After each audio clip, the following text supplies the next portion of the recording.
All right, so next we're going to talk about use of the bougie. This is a tool that you can use for difficult airways. You can see it's a flexible piece of plastic with a little hockey stick here at the end. And we're going to use that to get into the airway. The way this works, you can place it blindly or you could use it with under direct visualization. If you can't get the tube in, because maybe the tube is too thick or not going where you want it to, this is much thinner, and that little hockey stick at the end is going to help you get it in. So that goes into the patient.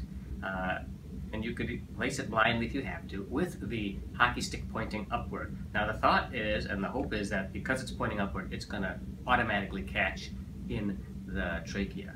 Once it gets to the trachea, that little hockey stick is going to rub against all the tracheal rings, and you're going to feel a click, click, click, click, click, click. And eventually what's going to happen is you're going to reach some subsegmental branch where it's going to stop and it's going to get hung up. And so you're going to get that hang up. So when you're in the trachea, you're going to feel click, click, click, click, click, and then you're going to get a hang-up. Let's contrast that with what happens if you get an esophageal intubation. So if you put the tube in, let's say we're doing it blindly, you put it in, it feels very smooth. I don't feel any click. It's because it's the smooth esophagus, and you can keep going and going because now it's in the stomach and then the duodenum and the jejunum, and it just keeps going, and that's how you know you're in the wrong place. So the trick is that the hockey stick is going to just land right in the trachea. So once the bougie is in place, you can use this kind of like you would use a guide wire when you're putting in a central line. You put the tube over the end of this thing, and then you can feed it through to get the intubation. And take the bougie out.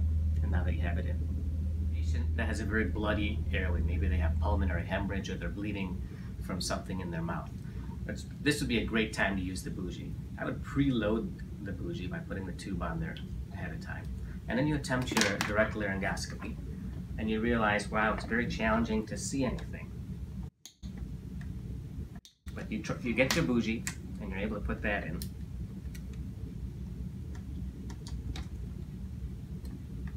And I feel the click, click, click, click, click, and then I get hang up.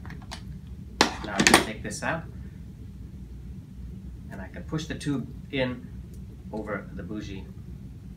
Hold the ET tube in place while I take out the bougie so it doesn't come out. And I have intubated the patient using this